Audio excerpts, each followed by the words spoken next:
Olá, está no ar Rodrigo Betting Opinião pela sua TVC, TV Corrida Amanhã.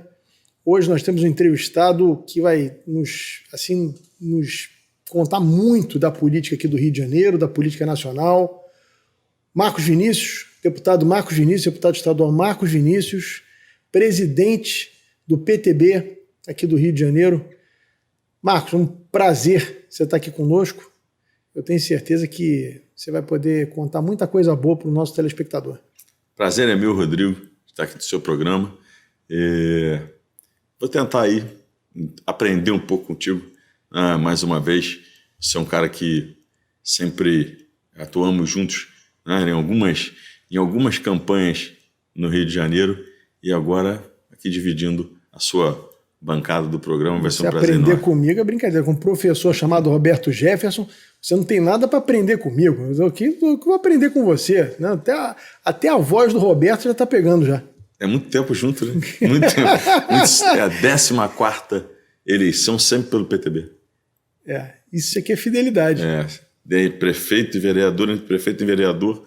Comecei a primeira em 96 e agora vamos para 2022. Já são 13 para cá, 14ª. Deputado Marcos Vinícius, o PTB é um partido que eu diria que eu acho, na minha opinião, o Roberto Jefferson fez algo muito inteligente. Talvez o PTB hoje seja o partido, digamos assim, em ponto de vista ideológico, mais bem posicionado do ponto de vista de clareza para o eleitorado. É um partido de direita. É um partido hoje posicionado à direita, buscando justamente o eleitorado de direita. Né? A maioria dos partidos no Sul é uma coisa, no Nordeste é outra, um está com Lula, o outro está com Bolsonaro, o outro está com não sei quem. O PTB é um partido, desse ponto de vista, muito orgânico. Né? Talvez só os partidos de esquerda tenham tanta organicidade quanto o PTB do ponto de vista ideológico. Você acha que o PTB é mais Bolsonaro do que o próprio PL? Rodrigo, essa é uma pergunta que começou com chave de ouro. Eu penso que na direita, com estatuto organizado, escrito, discutido dentro da Executiva Nacional, no Brasil só tem o PTB. Nenhum dos outros partidos que se dizem de direita ou bolsonaristas tem escrito, desenhado, foi motivo de muitas brigas dentro da executiva do partido, o que tem o PTB. Nós temos todo aquele pensamento da direita mundialmente. Nós começamos a mudar desde 2012. Desde 2012, 2014, começamos a escrever dentro do PTB desde 2012. E terminamos no ano passado, na convenção do final de 2019, foi a convenção que ela aprovou o Estatuto do PTB como é hoje. Contra o aborto, a favor da vida, contra as drogas, com um movimento cristão com voz dentro do partido, uma coisa bem planejada e escrita a 6 mãos. E hoje eu ouso dizer também que o PTB é mais bolsonarista do que o próprio PL. Porque se você pegar, nós temos no nosso estatuto proibido coligação com partidos de esquerda que participaram do Foro de São Paulo. Nenhum outro partido tem isso no Brasil. O PTB não pode, em hipótese nenhuma. E alguns partidos só passando pela Executiva Nacional. Então, se você for olhar no Brasil inteiro, não existe partido assim. Eu acho que, organicamente, o PTB é o único partido de direita no Brasil, assim, e estatutariamente. Bom, vocês aqui no Rio, vocês abrigaram, digamos assim, bolsonaristas do meio costado, bolsonaristas raiz, né? No caso da Alana Passos está no PTB, o Daniel Silveira está no PTB. Rodrigo Amorim está no PTB. Enfim, tem outros, né? Tem outros nomes. Bastantes nomes bolsonaristas no PTB. O PTB realmente virou uma casa bolsonarista, né? Virou uma casa bolsonarista não só no Rio, mas no Brasil inteiro, nos 27 estados da federação. As pessoas que se identificam mais com essa pauta nossa conservadora migraram para o PTB e muitas delas não quiseram ir para o PL, nem para os outros partidos, mas basicamente o PL que é o partido do presidente, ficou pesado. Sim. Né? Na gíria da política ficou inchado, isso é uma verdade, né? E o PTB abrigou muita gente Brasil afora. Isso vai fazer com que o partido cresça nas eleições. A expectativa de vocês é fazer uma bancada federal, imagino, maior do que tem hoje, né? Nós fizemos uma bancada com 10, né, na última eleição, e a minha conta modesta é dobrar. Dobrar mais um pouco, mas pé no chão é dobrar, e eu penso que nós vamos conseguir fazer isso bem, aumentar. E assim, Rodrigo, a Executiva Nacional fez um planejamento para 22, 24, 26, um planejamento a médio e longo prazo. Nós trabalhamos assim desde o ano passado.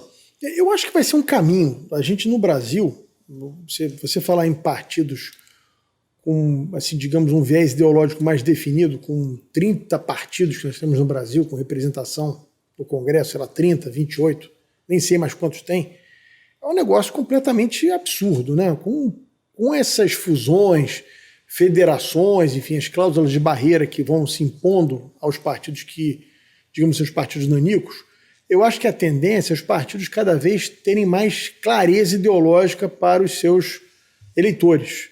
Acho que nesse ponto, acho que o PTB saiu na frente. Nós saímos na frente, Rodrigo, e eu tenho algumas coisas são convicções minhas.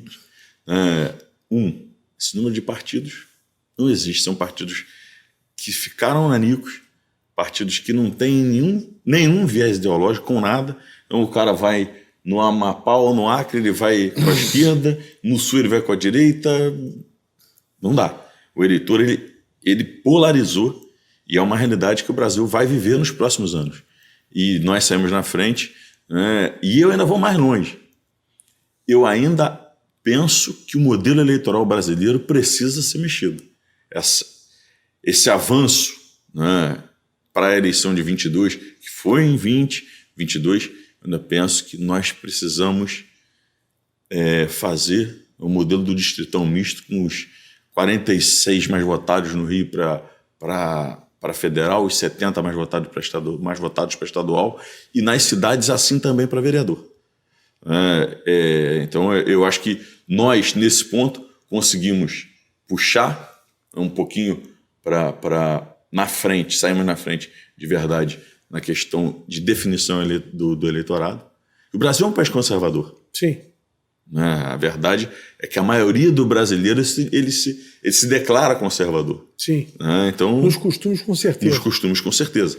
Então, eu acho que nós saímos na frente e vamos colher essa ousadia, vamos dizer assim, no pleito de 22. Eu não tenho a menor dúvida disso. Eu acho que essa clareza de identidade vai facilitar o eleitor aos poucos, conforme vai diminuindo o número de partidos. Você vai buscando, por exemplo, partidos que eu chamo aquela verdadeira água de salsicha. Você não é de esquerda, não é de direita, você é um pouquinho de tudo. Eu acho que esses partidos vão definhar. Por exemplo, o MDB e o PSDB nessa eleição, eu acho que eles vão perder muita densidade. Muitas cadeiras no Congresso Nacional. É um pensamento que nós temos também, até através de pesquisas que fizemos. E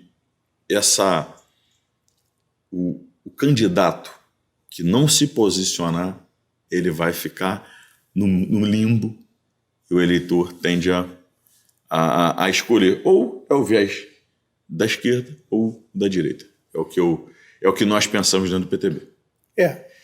Eu tenho perguntado aos nossos convidados que vêm aqui um pouco sobre essa questão. Você tocou assim, en passant, na questão do sistema eleitoral. Eu não sei qual é a sua opinião, mas o sistema eleitoral foi feito de uma forma para garantir a sobrevivência dos partidos. E a impressão que eu tenho é que esse sistema ele impede a renovação e a formação de quadros. Porque a lógica dos partidos hoje é fazer bancadas de deputado federal. Essa é a lógica, tudo é trabalhado nesse sentido. Todos os partidos. Todos os partidos. Então, você lançar um candidato a governador, um candidato a prefeito, significa muitas vezes você trazer um peso, né, até do ponto de vista do fundo eleitoral que você vai ter que gastar, em que você vai reduzir a possibilidade de eleger mais deputados federais, até um senador que, no caso, também conta para tempo de televisão e fundo eleitoral. E eu acho que o que acontece é o seguinte: time que não joga acaba não tendo torcida. Né? Então o que acontece é que muitas vezes os partidos acabam abrindo mão de lançar novas lideranças, pessoas que pudessem aí, de alguma forma, trazer ideias novas, né, conceitos novos, porque a lógica é fazer deputados federais e até senadores que são os que contam, digamos, para a sobrevivência partidária. O fundo eleitoral é o tempo de TV. Você não acha que assim, essa legislação está inibindo a formação de novas lideranças? O que você acha que a gente podia fazer para, no Brasil, a gente poder fomentar, né, o surgimento de novos quadros? A gente vê aqui no Rio de Janeiro, houve digamos assim, uma quebra, né, de lideranças antigas aqui no Rio, até por conta da Lava Jato. Enfim, houve uma série de fatores que acabaram... E ficou-se um pouco um vácuo, né? Você vê, você tem poucos nomes conhecidos hoje do grande eleitorado, nomes assim que você possa dizer, esse cara aqui vai disputar uma candidatura ao governo do Estado, ao Senado, todo mundo conhece. São poucos nomes hoje que você tem à disposição para campanhas majoritárias, digamos assim. Né? Eu, sim, Rodrigo, sou um crítico ferrenho do modelo eleitoral. Sou completamente contrário ao financiamento público de campanha. Também. Eu acho que um país que não consegue dar educação, saúde e segurança ao seu povo não pode financiar a eleição. Mas foi um modelo que foi criado. Né? Então nós temos que evoluir. Isso é o que eu penso.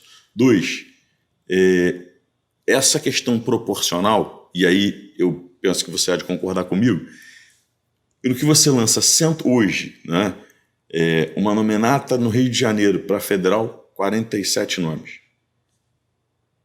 E aí você tem um fundo que ele tem limite.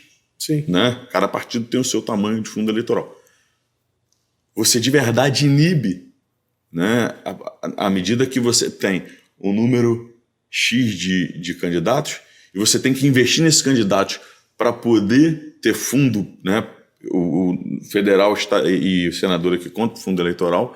Aí você não quer lançar um nome novo, porque você vai ter que usar o fundo com candidato a prefeito, a governador, né, e vai deixar de fazer bancada e você acaba perdendo.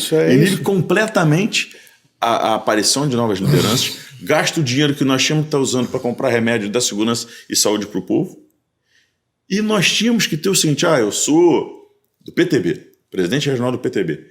Eu tenho 5 candidatos com chance de ganhar a eleição. Mas eu tenho o Rodrigo Betlen, que é um grande candidato ao governo do Estado. Eu vou lançar esses 5 e o Rodrigo.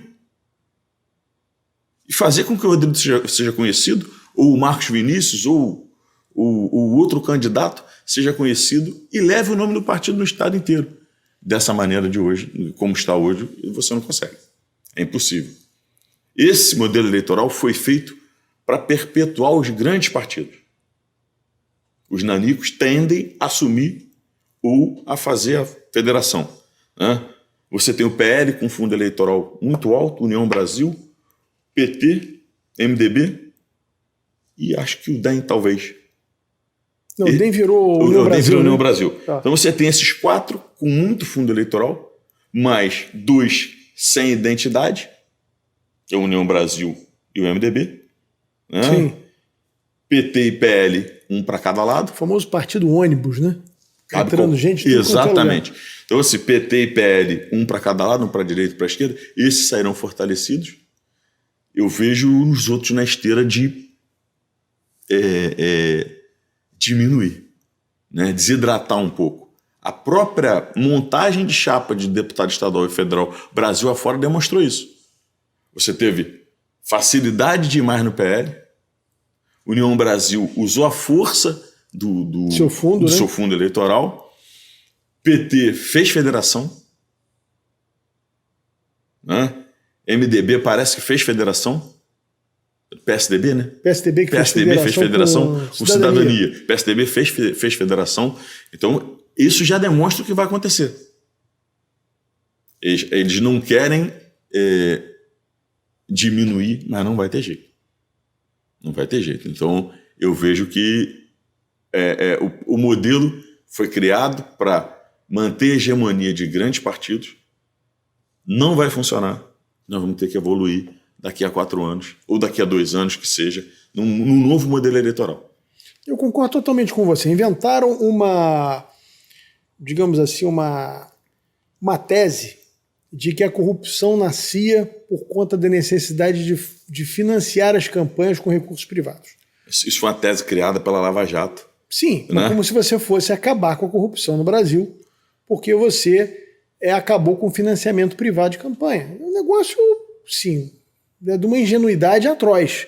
Né? Assim, não vai se acabar com a corrupção com leis mais duras, né? Com fiscalização mais eficaz, enfim, com um sistema que funcione melhor. Não é você mudando o financiamento de campanha. Não é isso.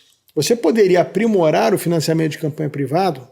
Nos Estados Unidos, por exemplo, você tem associações, federações, a Associação dos Plantadores de Algodão. Esses caras vão lá e financiam um determinado deputado que vai defender os seus interesses. Uma coisa clara. Muito, e claro, definido com o imposto pago, é muito mais limpo e menos hipócrita. Sim. Nós precisamos evoluir para isso. Por exemplo, minha primeira profissão é corretor de seguros. Por que não os sindicatos, a associação, a federação, sim, me ajudar numa eleição, já que eu vou defender a tributação menor, exatamente, de regulamentação? É claro, isso é nítido, entendeu? Só que proibiram, maquiaram, né? E eu penso que é vamos dizer assim, um engodo que fizeram porque o correto, o que nós esperávamos, que todo mundo esperava, é que nós já tivéssemos ido para o distritão misto. Você diminui o número de candidatos, gasta menos nas eleições. Eu ainda vou mais longe. Eu sou contra a reeleição no Executivo, um mandato de 5 anos, de preferência que as eleições coincidam. Eu também acho que isso era ideal. Eu defendi isso em 2020, com o negócio da pandemia, aquela discussão vai ter eleição, aí quiseram jogaram para novembro a eleição. Falei, olha, isso aqui é uma bobagem, né? Porque não vai resolver. Quando acabar a eleição vai ter gente pra caramba circulando, vai depois ter um pico da pandemia novamente, que é impossível, imagina. Você vai falar em fazer eleição sem ter encontro das pessoas, sem ter gente amontoada, é impossível. Impossível, é mentira. O candidato morre de Covid, mas ele não deixa de fazer uma reunião. Imagina. Não tem a possibilidade. Então, eu peguei Covid na eleição. Eu nem também. Candidato eu era. Então, assim, eu peguei. No último dia de campanha, eu fiquei com Covid. Eu fiquei os últimos 15 dias de eleição em casa com Covid. Então, de verdade, você tem razão quando diz que é uma mentira. Devia ter colocado a eleição para agora. Então existia, na verdade, ali uma forçação de barra do Rodrigo Maia, que tinha interesse principalmente em eleger o Eduardo Paes aqui no Rio, que a campanha fosse de qualquer forma em 2020. Então adiaram 2, 3 meses a eleição, como se isso fosse resolver alguma coisa. Podiam ter aproveitado a oportunidade, fazia uma extensão do mandato dos atuais prefeitos, até, se fosse o caso, caçando a reeleição deles, impedindo a reeleição, mas você unificava, aproveitava, que barateava as eleições. Você não tinha eleição a cada 2 anos no Brasil. O cara sai de uma eleição e já está pensando na outra. Essa história de dizer assim, não, vai ficar muito nome, balela. Balela, você vai botar um prefeito e vereador só na cédula. Exatamente. Você vai baratear, você vai unificar o discurso dos partidos, do candidato a vereadora, prefeita, estadual, a federal. Exatamente. Você começa a dar um sentido mais orgânico nos partidos, o cara vai ter que defender a mesma coisa. Vai ter que defender a mesma coisa. O prefeito que se apoia hoje, daqui a pouco o cara está em outro partido, porque o cara não é obrigado a ter fidelidade partidária. Eleitoral, ele não tem obrigação nenhuma, é a conveniência eleitoral, e é uma bandeira que eu penso que nós vamos ter que evoluir. Essa discussão vai ter que ser feita, porque esse modelo também não vai funcionar. Não vai funcionar. E é o que você disse. Criaram o grande vilão do Brasil é o financiamento privado de campanha. Mentira. Concordo com você. Mentira. Você gasta 5 bi dos cofres públicos para santinho, tempo de televisão, adesivo, tá errado. Só que tem que ter coragem para discutir essa tese. Você não acabou com a corrupção, você não melhorou a política, você não trouxe renovação. Vamos retirar o peso do poder econômico. Pelo contrário, você concentrou ainda mais. Porque num partido pequeno eu poderia em 2, 3 agentes privados e buscar algum financiamento de campanha. Hoje não, eu não tenho dinheiro para fazer campanha, porque o partido pequeno não tem dinheiro. Um partido com viés às vezes mais ideológico, um partido pequeno, não consegue prosperar porque não tem recurso. Não, Vê União Brasil com 1 bilhão de fundo, como é que você vai contrapor? O PRTB, por exemplo, tem 3 milhões. 3 milhões. Exatamente. União Brasil tem 1 bi, PRTB 3 milhões. Como é que o PRTB vai fazer campanha? Então, é uma mentira. E eu penso que o brasileiro, né, principalmente o Congresso Nacional, precisa se afastar um pouco da hipocrisia e legislar pensando em quem mais precisa. 5 bi que você tira, imagina o que dá para comprar. Nossa Senhora! Né? De muita remédio, coisa. Ou que dá para investir na educação do povo brasileiro. Você estava discutindo agora, é o Auxílio Brasil para 2 milhões de famílias durante 6 meses vai custar esses 5 bi. Vai custar esses 5 bi. Então você podia ajudar 2 milhões de 4 milhões de famílias em 6 meses. Exatamente. E aí, se você fizer a conta, na verdade, não são 5 bi. Ao longo de 4 anos, são 10 bi. Porque você tem os 5 de agora, mais os 5 de 2024. Mas se você for puxar, a conta ela é muito maior. E o tempo que se perde. Eu acho que um mandato de 5 anos era suficiente para o executivo. Também acho. Acho 4 pouco. Porque se a gente pensar na lógica dos governos, eu já fui secretário de algumas gestões, a lógica do governo é você, primeiro ano, você trabalha com o orçamento da gestão passada. Aí no segundo você planeja, no terceiro e no quarto você começa a executar, no quarto você já está indo para a reeleição. Então acho que 5 anos era o tempo ideal de você ter... Você planeja o primeiro, tem 5 para 4 para executar. Então é o que eu penso que seria o ideal. Mas com o tempo a gente vai evoluir. Eu entendo que para muitos partidos não vai dar certo. Você vai concentrar e vai extinguir algumas siglas no Brasil. Assim eu espero, né? Agora, deputado, você acha que óbvio que vocês vão apoiar o Bolsonaro para presidente. Hoje as pesquisas indicam um certo favoritismo, em que pese eu tenho uma desconfiança enorme dessas pesquisas, não é por questão conspiratória, eu não acho que todos se uniram para inventar um número. Eu acho que essas pesquisas estão com um erro metodológico muito grande. O que te leva a crer que o Bolsonaro pode virar esse jogo até o final da eleição? O que me leva a crer é uma coisa muito simples.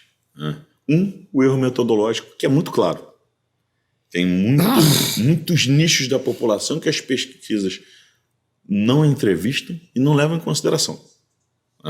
Eles subestimam os evangélicos. E se você for... Eu vou te dar um exemplo muito claro. São José do Vale do Rio Preto é uma pequena cidade do interior do Rio. Tem 60% de evangélicos. Aí você vai pegando pequenas e pequenas cidades, você forma uma massa muito grande de pessoas que não são levadas em consideração. E se você for olhar, hoje todas as pesquisas, elas começam a se alinhar. Porque a rua não mostra o voto no candidato do PT. É muito mais difícil você encontrar alguém que vai votar no candidato do PT do que alguém que vai votar no Bolsonaro. Então é um voto mudo? Isso não existe. Essa teoria conspiratória eu também não acredito, mas acho que as pesquisas elas estão começando a fazer assim, quem estava 13%, 15%, 16% descendo, Bolsonaro subindo, elas vão se encontrar. Vai ser uma eleição que não vai haver terceira via. Eu não sei onde eu li hoje, não estou lembrado, não vou abrir o celular, mas a terceira via já está descartada. Alguma pesquisa importante, não me lembro o nome agora. E já não acreditam mais na vitória do candidato da esquerda no primeiro turno e com a chance muito grande, com a economia reaquecendo, a gasolina que o preço caiu. Vamos criar uma onda agora, vai ter uma onda favorável ao Bolsonaro. Favorável ao Bolsonaro. Então eu acredito muito que essas pesquisas elas não retratam a realidade, até porque a gente anda, né, Rodrigo? Sim. A gente está sempre na rua e vê e sente que, como eu disse, o brasileiro é conservador nos costumes, e o brasileiro no interior, então, eu não estou dizendo na capital, no Rio, né, porque eu tenho um trabalho muito mais forte no interior do estado. No interior, então, é lavada. Meu papel aqui cabe fazer análise, né? Eu evito ser torcedor nesses momentos. Eu acho que você tem um eleitor mais pobre que ele não está na internet, ele não está no Twitter, ele não está no Instagram. Esse eleitor mais pobre, ele de certa forma tem uma certa memória de um passado em que ele vivia melhor que ele vive hoje. É óbvio que você tem uma circunstância hoje em que dos 4 anos de governo do Bolsonaro, ele conviveu um ano, 2019, digamos assim, sem nada. E a partir daí foi pandemia.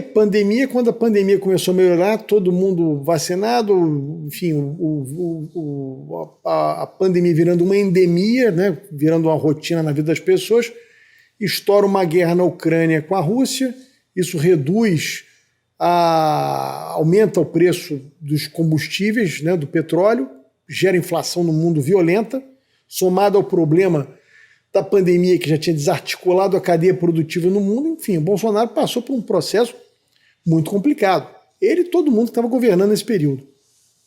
Então, mas a parte da população não consegue ter essa compreensão. Parte da população que eles veem a coisa absolutamente cartesiana. Eu vivia melhor ali, eu vivo pior aqui. Eu acho que talvez esse pensamento seja o que hoje dá alguma margem nessa população mais pobre ao candidato Lula. Pode ser que durante a campanha, até por conta da PEC emergencial que foi aprovada no Congresso, redução do preço dos combustíveis, isso crie uma onda, um clima de melhora generalizada da economia, de aumento do poder de compra das pessoas, e eu acho que isso pode beneficiar o Bolsonaro. Eu acho que a eleição vai ser uma disputa muito dura. Nunca achei que ia ser moleza nem para um lado nem para o outro. E essa coisa de terceira via realmente é apenas uma vontade de uma bolha da imprensa de alguns pensadores que não conseguem entender a lógica da política. Não conseguem entender a lógica da política. Você poderia ter um terceiro candidato que se propusesse ou ocupar o espaço da esquerda ou o espaço da direita. Agora, o famoso candidato água de salsicha, que não quer ser nem direita nem esquerda, não quer ser nada, quer ser todo mundo e não quer ser nada, esse cara não vai chegar a lugar nenhum. Não vai chegar a lugar nenhum. Eu concordo com você quando você diz que nós teremos uma eleição dura, uma eleição muito acirrada, onde você tem... O Ciro Gomes vai ter lá os seus 7%, 10%, não tenho dúvida que ele vai passar por aí. A Simone Tebet vai ter um eleitorado, né, se ela levar a candidatura, mas se você bota aí 15%, 16%, é uma eleição de 2 turnos. E nós teremos uma eleição, mesmo no segundo turno, uma eleição bem dura. Eu concordo também com você quando você diz que esse eleitorado mais carente, ele tem uma memória que ele viveu melhor um certo período, né? Que agora ele não vive tão bem. Mas também esse mesmo eleitorado, ele que vai ser beneficiado pelos programas do governo e pela gasolina cair, é um eleitorado que tende a decidir mais próximo da eleição. Naqueles 15, 20 dias finais. Então, é onde eu vejo que nós vamos ter uma eleição de chegada. Bom, outra coisa que eu queria te perguntar um troço que eu estou muito curioso, porque o Roberto Jefferson, que a gente falou aqui no início, fiz até brincadeira, que você está até com a voz igual a dele, o Roberto virou uma liderança nacional. Ele se posicionou de forma muito contundente em alguns temas, né? Ele talvez tenha se tornado o líder partidário mais bolsonarista de todos. Ele, enfim, teve uma visibilidade enorme, ele fez críticas muito contundentes a ministros do Supremo, até eu particularmente acho um verdadeiro absurdo esse processo dele, No Brasil, infelizmente, a gente passou a fulanizar as discussões, ou seja, o mensageiro é mais importante que a mensagem. Então, assim, eu tento não cair nessa armadilha. Eu tento discutir as teses, seja para um sujeito que eu gosto, que eu não gosto. Acho que na democracia você tem que defender o direito do maior idiota que você conhece, ele tem direito a falar as idiotices dele. Passou do ponto, você processa ele por calúnia, difamação, injúria, ameaça, enfim, você tem uma série de artigos no Código Penal. Eu acho que o Supremo, nesse ponto, está passando muito, né, da sua função constitucional e exacerbando no seu poder. Mas o fato hoje é que o Roberto está impedido tanto de fazer campanha quanto de falar em redes sociais, dar entrevista. Você acha que isso vai atrapalhar o PTB? Porque eu acho que o Roberto seria hoje assim, talvez nacionalmente, né, ele aparecendo no programa dos candidatos, não sei nem se valeria a pena ele ser candidato em um estado. Eu acho que ele hoje é uma figura nacional. Rodrigo, assim, o Roberto está impedido de usar a rede social, né? Eu tenho aqui que concordar com você, gênero, número e grau, com o que você falou, até porque fake news não está nem tipificado no Código Penal. Não, e por que ele vai ser processado pelo Supremo? Ele não tem não foro. Pode, ele não tem foro. Bom. Aí o juiz que é vítima digamos, da injúria, da calúnia, enfim, não sei como é que tipificaram isso, mas o juiz que é vítima no processo, ele mesmo julga a sua própria ação? Ele julga a sua própria ação. Eu entrevistei aqui o desembargador, fizemos aqui uma entrevista muito interessante com o desembargador William Douglas, e ele disse aqui, programa, nem na Inquisição houve um processo desse. Nem na Inquisição. É um absurdo completo. Você não acha o crime. O Roberto e o ministro, eles têm... O ministro processa o Roberto, tem uma vitória em primeira instância contra o Roberto, então ele tinha que se julgar impedido do que ele está fazendo. Mas mesmo assim o faz. Tudo que você pode pensar dentro do direito, dentro do Código Penal, do Código de Processo Penal, os advogados do Roberto já tentaram, nada surtir efeito. Então diferente do que nós pensamos, e o Supremo está pisando e maltratando, vamos dizer assim, sumariamente, de maneira inconstitucional, ilegal. É um processo ilegal. Eu fui afastado da presidência nacional do partido por ter financiado fake news. Olha o absurdo. O inquérito 4781, sei lá o número do inquérito, ele data de agosto e setembro de 20. Eu fui eleito presidente do PTB em fevereiro de 21.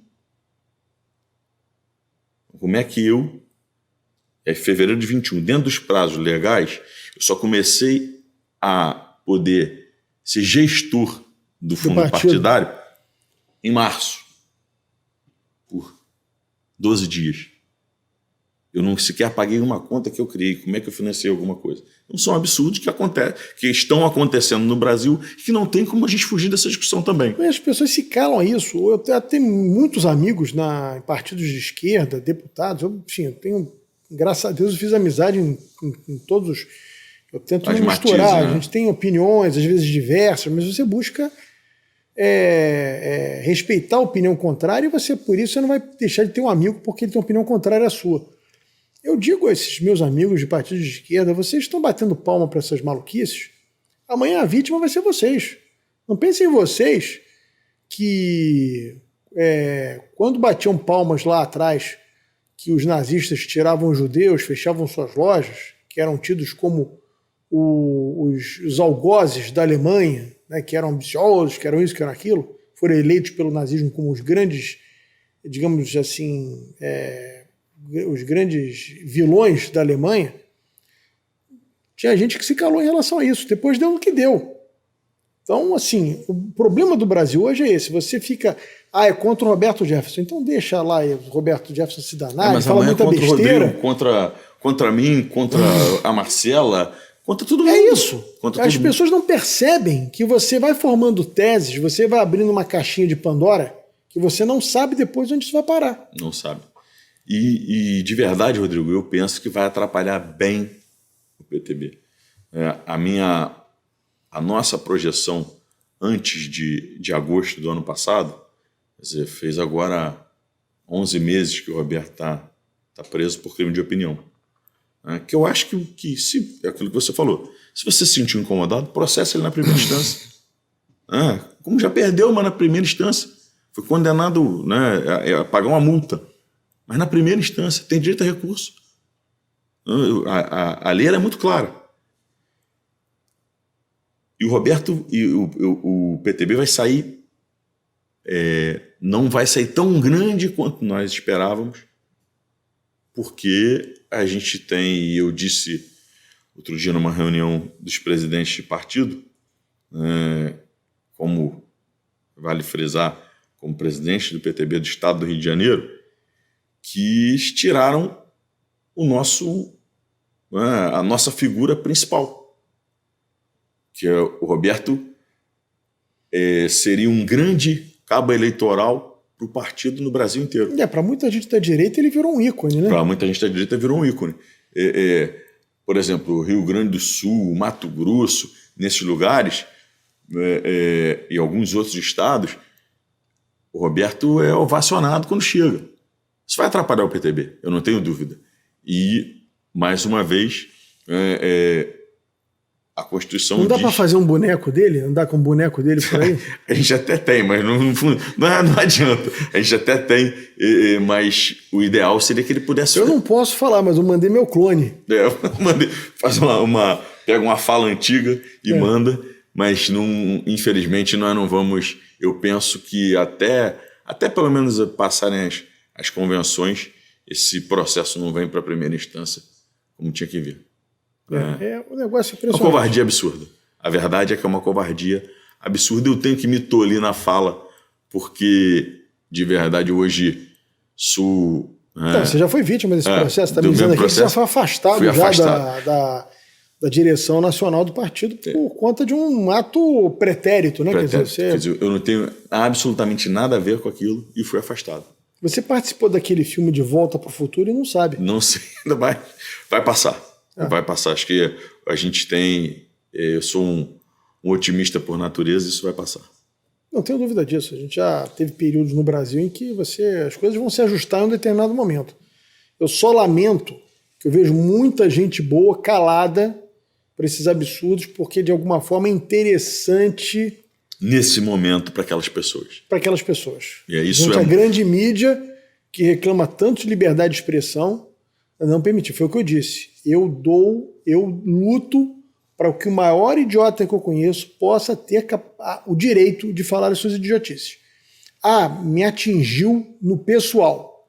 Eu vou processá-lo como eu processei vários. Por calúnia, difamação.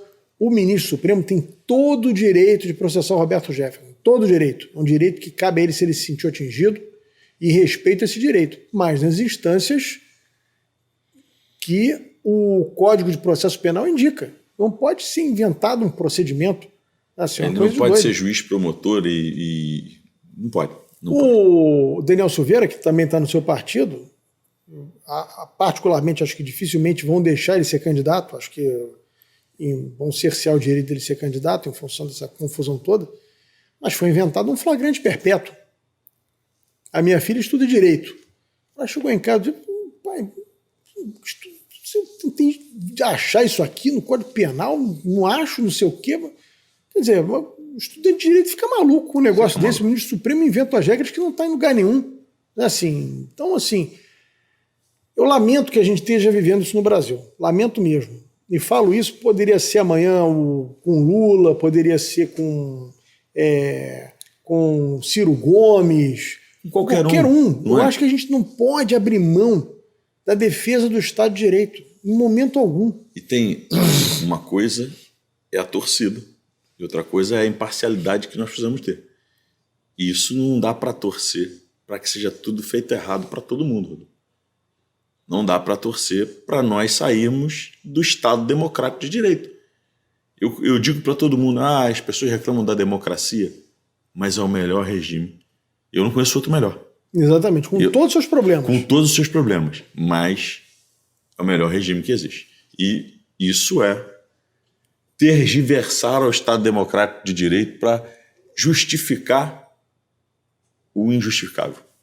A gente vê coisas assim absurdas. O Bolsonaro reclama do TSE, do Supremo, faz alguma crítica a algum ministro, faz alguma crítica ao sistema eleitoral, ele está atentando contra a democracia. Aí o ministro do Supremo, que não é eleito, ou seja, ele não tem um mandato popular justamente para se expressar, inclusive existe a lei orgânica da magistratura que deixa claro que nenhum juiz pode exercer função partidária, ter opinião política, que deve se manifestar nos autos. Tem ministro Supremo que vai para o exterior, fala mal do chefe do Poder Executivo, dá palestra falando mal, falando em golpe, falando não sei o quê. E todo mundo achou normal isso.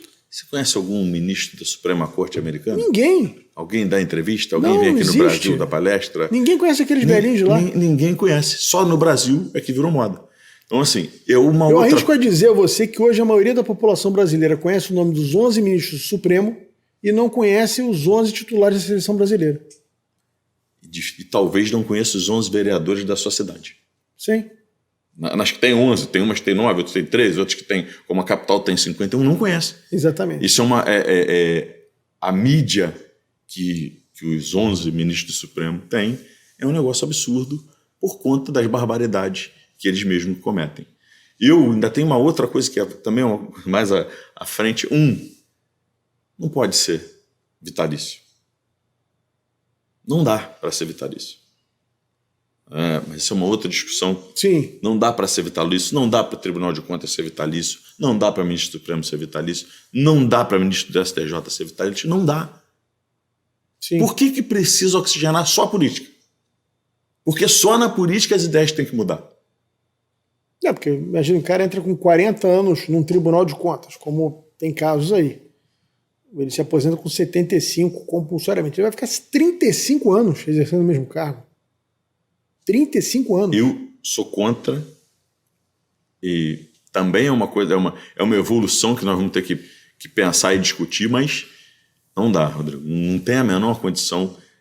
Nós precisamos, primeiro, uma idade mínima, né, um tempo de profissão, e algumas regras, mais regras precisam ser criadas, e um mandato de, 8 anos, como senador da República, eu acho que é factível.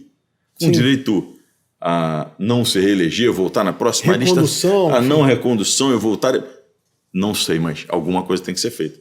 Porque você toma qualquer atitude e você destrói, às vezes, a vida das pessoas. Outra coisa, o ministro Supremo tinha que ser um juiz de carreira. Não dá para ser um advogado, um cara que, enfim, um escritório famoso de advocacia. Eu acho que tinha que ser um juiz de carreira. Como no STJ é. O STJ você é uma lista de desembargadores que são... Exatamente. O Supremo não podia fugir a isso. Não dá para ser um cara que é um advogado. Que é primo do amigo do meu irmão, não dá. Tem que ser um juiz de carreira. Tudo bem, o presidente escolhe um cara com viés, digamos assim, de pensamento ideológico, um pouco parecido, um pouco similar. A gente no direito tem diversas correntes, mas tem que ser um cara que tenha passado pela magistratura. Tem que ser um cara que tenha passado pela magistratura e não por causa do cara ficar 35 anos ali. Bom, voltando um pouquinho à política. Aqui no estado do Rio de Janeiro, o PTB está na coligação do governador Cláudio Castro, não é isso? A nossa matiz e o viés é apoiar. Desde o ano passado, nós tínhamos uma decisão de apoiar o governador que fosse governador, apoiado pelo Bolsonaro, né?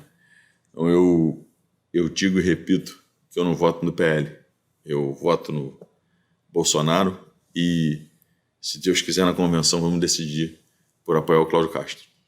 E senador, como é que vocês vão se posicionar? Senador, vamos ter um candidato independente. Vamos lutar até o último minuto para registrar a candidatura do Daniel Silveira. Tem plano B ou é plano A? Plano A. Plano A. Plano B eu vou deixa em off, mas esse é o plano A. Coringa na manga. Deixa o Coringa na manga. Mas a nossa ideia é essa.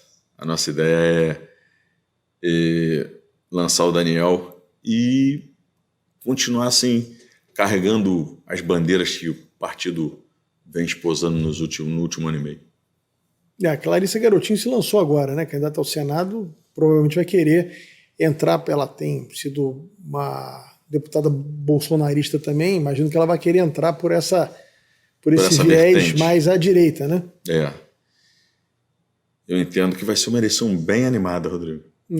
Vai ser o voto de senador também é o último voto, em geral, que o eleitor escolhe, né? Quer dizer, um voto assim que ele vem no rastro do governador, do presidente, muitas vezes dentro dos seus deputados que vão, enfim, indicando o candidato ao Senado. É um cargo tão importante, né? É uma pena até que o eleitor escolha dessa forma assim, tão assim, meio aleatória, né? É verdade, é verdade. Nós precisávamos, assim, Rodrigo, da tua época, né? Precisávamos voltar com organização social e política brasileira para as escolas, para que a gente possa ensinar as pessoas a importância da Câmara, né, do Senado Federal. O SPB. O SPB. Porque do meu tempo, do seu também, do né? Nosso. Sim. Parece só eu que sou velho aqui, pô. Não estou com cabelo mais branco que você, também, pô. Né? Do nosso. Não, eu ainda estou com cabelo. O meu tá branco, mas tá aqui. Me perderam ao longo do tempo. Deputado, a sua base política é a região serrana, né? Petrópolis, enfim. Petrópolis, Areal, Trejis, Paraíba do Sul, São José do Vale do Rio Preto, Sumidouro, Sapucaia, Partido Alferes, Miguel Pereira, dali que... E você viveu muito essa tragédia de Petrópolis, né? A TVC é um canal que basicamente trata dos assuntos da região serrana, né? A transmissão da TVC é toda para aquela região. Você já tinha visto algo igual, destruição igual? Rodrigo, eu moro em Petrópolis desde 1982. Mudei para lá com 10 anos, 39 anos em Petrópolis. Eu passei pela tragédia de 2008, pela tragédia de 2011 já como parlamentar, fiz parte da CPI da tragédia da região serrana, hoje faço parte da comissão especial. Em 2008 foi só em Petrópolis, mas não foi desse tamanho. Em 2011 você teve Petrópolis, Friburgo, Teresópolis, Sumidouro, Bom Jardim, várias cidades foram atingidas. Mas num lugar só, daquele jeito, nunca vi. Nunca vi ali. Eu estava em Brasília, pousando em Brasília quando a tragédia começou, voltei no outro dia no primeiro voo. E devastador. Assim, são cenas que a gente nunca mais vai esquecer. E essas catástrofes, elas tendem a diminuir o tempo delas. Então, nós precisamos propositivamente preparar a cidade. Essa pergunta que eu te fazer. Eu acompanhei que você foi muito ativo nessa, digamos assim, nessa recuperação da cidade. Você esteve com o governador Cláudio Castro várias vezes lá em Petrópolis. Eu vi você acompanhando muito as ações do Estado. Óbvio que o Estado tem que entrar naquele momento e primeiro preservar as vidas e limpar os rios, tirar o entulho, quer dizer, fazer uma ação para tentar voltar minimamente ao normal a cidade. Mas eu acho que tem que, é o que você disse, pensar um pouco a médio e longo prazo. Né? Como é que você faz para evitar que essas coisas aconteçam novamente? Em que pese contra a natureza é muito difícil você brigar. Né? Mas uma chuva daquele tamanho, em qualquer lugar do mundo, ela vai causar estrago. Uma chuva da proporção que foi a chuva, né? ela vai causar um estrago. Mas onde caiu, deu no que deu. E eu me recordo que em 2011, quando nós dizíamos, quando você falava da catástrofe, né, que aquele cúmulos nimbus só aconteceria novamente dentro de 300 e 500 anos, né, os estudiosos, isso foi em 2011, estamos em 22, 11 anos depois. Aquela caiu entre Teresópolis, Friburgo e Petrópolis, em cima da montanha, e aconteceu o que aconteceu. Essa caiu só no Alto da Serra. Só no Morro da Oficina. E a devastação foi gigantesca. Nós precisamos, de verdade, de planos de contingência e mudar um pouco, né, a mentalidade do governante que ficou para trás lá na década de 80. Né? Essas ocupações irregulares, né, cara? Isso não é um negócio, cara. A gente, enquanto continua essa demagogia de permitir que as pessoas construam de qualquer jeito, mas coitado, é um pobrezinho, só sei o quê, deixa ele construir, aí uma tragédia dessa. Aí depois a culpa como é que recupera a vida? Também é dos governantes, você não recupera a vida. Nós, em 2011, eu me lembro que proibimos instalação de luz, gás, em TV a cabo, em locais de risco, beira de rio. Mas aí acaba que as pessoas fazem vista grossa, a concessionária também faz, e às vezes uma liminar, as pessoas conseguem construir. Enquanto esse plano ele não for de todos, do executivo, do legislativo, do judiciário, nós vamos continuar passando por problemas como esse. E aí nós temos que, de verdade, é o que eu penso lá na comissão especial que nós montamos na Assembleia, para acompanhar os investimentos, mas é ser propositivo, tentar trazer soluções a médio e longo prazo para retirar as pessoas das áreas, né, de risco e entregar de verdade moradia. Nós temos um déficit gigantesco de moradias no estado do Rio de Janeiro e os próximos governos vão ter que dar conta vamos dizer, desse realinhamento da questão habitacional. Você não acha que, talvez, eu acho que nem falte lei para isso, em que pese ser pré-candidato a deputado federal, acho que até seria um projeto interessante de você batalhar, mas eu acho que falta mesmo a fiscalização. Talvez não fosse o caso do Ministério Público ser mais assim incisivo. Eles perturbam tanto os governantes com tanta bobagem.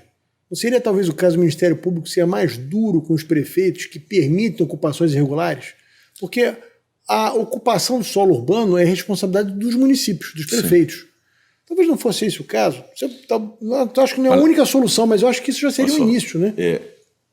Normalmente, né, o judiciário ele é leniente com as pessoas que ocupam áreas de risco.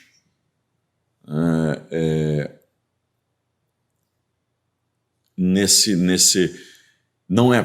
Eu vou ser bem claro. Eu morava num condomínio em Petrópolis que foi construído numa área de proteção ambiental e fez um TAC, uma termo de ajuste de conduta, para replantio, blá, blá, blá, blá, blá, blá, blá. Eu mesmo, antes de ingressar na Assembleia, algumas invasões começaram a acontecer e eu denunciei. O que aconteceu? Nada. Absolutamente nada. Denunciei no Ministério Público, no IBAMA. E a gente tem que parar, Rodrigo. Mais uma vez, o brasileiro tem que deixar de ser demagogo.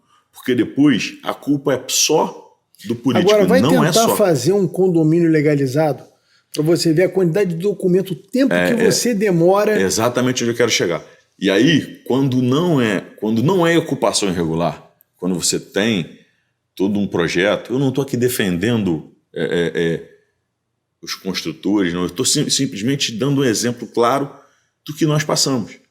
Não adianta eu legislar e alguém ir lá e autorizar uma construção irregular ou a ligação da luz, de energia, porque a casa já estava lá há 10 anos. Não, tem que ser demolida, tem que sair dali. As pessoas precisam entender que elas vão ter que sair de algumas áreas. Só que, mais uma vez, nós precisamos de maturidade não só do poder público, do executivo, do legislativo. Já aparece um dizendo que isso é contra pobre, coitado, não sei o quê. Aí a hora que morrer alguém, esse cara do discurso demagógico, ele dá no pé e ninguém ouve mais falar dele. Não aparece. Aí os direitos humanos somem. Somem. Né? Então a gente não dá mais para viver assim. Não dá.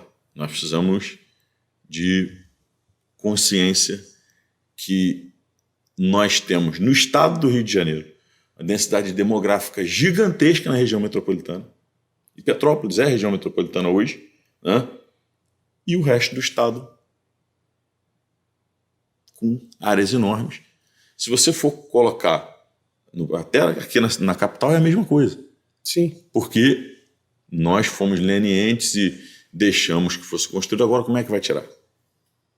A política habitacional do Estado, uma determinada época, era promover invasão. Promover invasão. Oficial. Aqui no Rio das Pedras, aqui em Jacarepaguá, existia uma indústria de invasão, que o próprio Estado usava retroescavadeira do Estado para aterrar a área para poder a pessoa ocupar. É um negócio impressionante. Isso aconteceu durante um período aqui no Estado. E a gente hoje paga um preço caro por isso. Paga um preço caro por isso. E catástrofes como essa de Petrópolis, como a de 2011, e essa de hoje, fora, né, não só em Petrópolis, mas agora tivemos problema na Bahia, em Alagoas, nós precisamos rever. O brasileiro precisa rever, a sociedade precisa rever esses conceitos do que é possível, do que é permitido, do que nós não podemos mais aceitar. Olha, estamos chegando ao fim do nosso programa, infelizmente. Esse papo aqui, aliás, eu não posso reclamar dos programas que eu tenho feito, porque tem sido extremamente... Para mim tem sido aprendizado cada programa. Assim, e acho que o programa nosso aqui foi bastante... Andou, né? Voou. O tempo voou.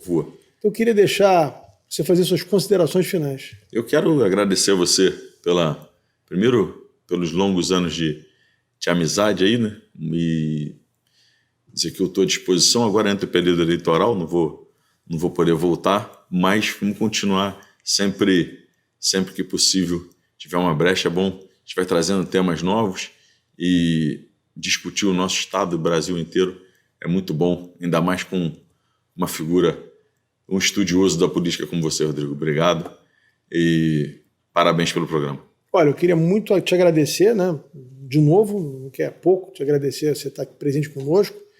Queria muito agradecer a você que nos assistiu aqui esse tempo todo. Espero que tenha sido muito produtivo e tenha sido muito... O conteúdo nosso tenha sido assim, bastante satisfatório para todos vocês que nos assistiram durante essa quase uma hora aqui de programa. E semana que vem tem mais. Muito obrigado.